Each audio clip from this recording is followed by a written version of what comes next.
I woke up the next morning shivering cold and feeling very ill.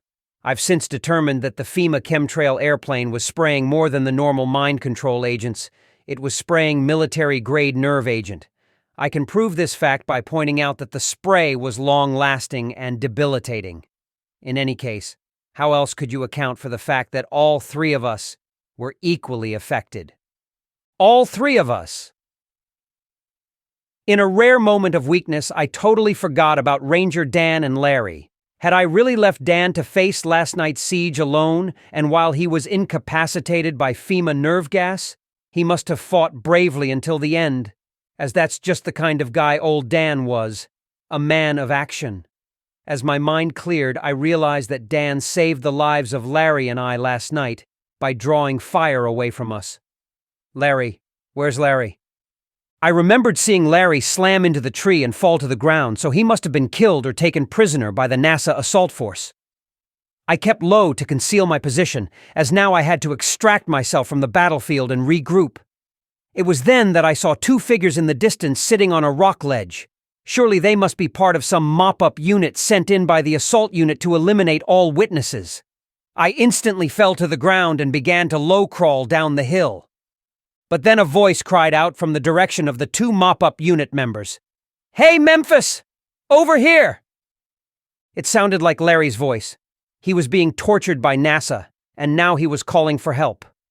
I couldn't let him down, so I picked up a stick from the forest floor and mounted a bonsai charge toward the two men. Swinging the stick and screaming "Charge!" I attacked the rock ledge. However, halfway to my goal, I ran out of wind and slowed to a walk and hide behind a large tree trunk. From behind the tree trunk, I heard the voice again. "Hey, Memphis! It's us, Larry and Dan." No doubt about it this time. Larry was calling for help. I disregarded the pain in my head from the nerve gas and resumed my charge up the hill. With my normal superhuman strength, I reached the position of my beleaguered comrades in 10 seconds flat, and then took my position on top of the rock ledge. My charge up the hill was effective, as the noise I made scared away the mop-up unit, and they scattered like chickens into the forest on our flank. "Larry, take the right flank," I ordered. "Ranger Dan, take the left flank.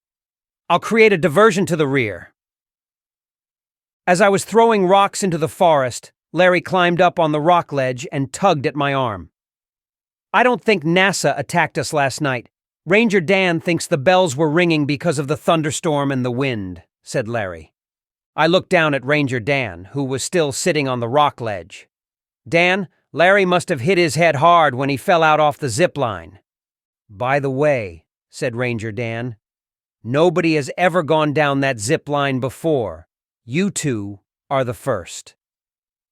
I became annoyed with Dan's failure to correct Larry's hallucinations about last night's attack. "Ranger Dan, did you really tell Larry it was only the wind?" "Nobody has gone down that zip line before," replied Ranger Dan. "And no nation has ever attacked Fortress Clyde." I leaned against my stick and wondered what was happening. Mind control agent, or perhaps both of my friends, had been injected with a Bill Gates microchip. Who's to say? Larry was still young enough to educate, but Ranger Dan might be too far gone to help. But perhaps Ranger Dan could help Larry and I in our journey to the ice wall. "Well, anyway," I replied to Ranger Dan, "the assault force is gone for now, and Larry and I need to continue our fight against NASA and our quest for the ice wall. Problem is, I don't have an official flat Earth map. Do you have one?" Ranger Dan thought for a while and then replied, "No, I don't have a map, but I bet my friend Tripper Steele would have one. He lives off-grid about 5 miles down the road. He has a computer and a television, and he says he completed 2.5 semesters of junior college."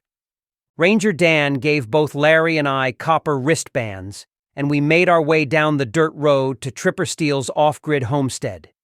Ranger Dan told us that Tripper made a living by selling smoked Asian carp, receiving YouTube ad revenue, and processing roadkill into nutritious dog food. Ranger Dan also told us that we couldn't miss Tripper's place because there was a large windmill in the yard, and that his shipping container house was covered with solar panels. When we got to Tripper's place, he was in the front yard shooting at watermelons with a crossbow. "It's always deer season around here," remarked Tripper as we got out of the truck. Besides, I sure like the sound of that thud when the arrow hits the watermelon, and it drives the game warden nuts when he sees me with my crossbow. My name is Memphis Applegate, and this is Larry Berry, I said as I approached Tripper. You found me on YouTube, I bet, responded Tripper. Which channel? My off-grid living channel or my Flat Earth channel? Flat Earth channel, I replied with astonishment. We have come to the right place. Larry and I are sovereign citizens authorized by the Postmaster General to travel to the ice wall and put to rest the crazy notion of a giant ball Earth floating in space. Tripper put down his crossbow and jogged up to his shipping container house. A few moments later, he was back with his camera and a tripod. I need to film this for my channel, said Tripper. My viewers will be thrilled to hear about an actual expedition to the ice wall. The three of us sat down on the grass under a sweet gum tree in Tripper's front yard, and he started the camera. Tripper looked into the camera and started talking. Important video today, folks, as here we have Memphis and Larry, midway in their journey to the forbidden ice wall. Sum up your trip so far. Well, Tripper, we started in Maryland, where we were arrested when they found out we were on our way to the ice wall.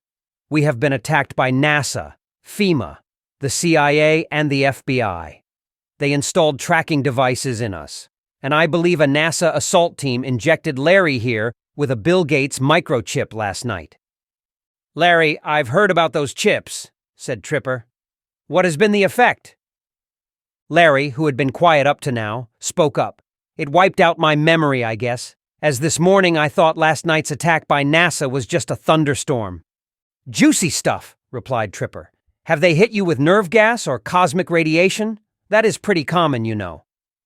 No cosmic radiation that I know of, I replied, but they hit us with nerve gas, mustard gas, and jammed our compass with a NASA death ray.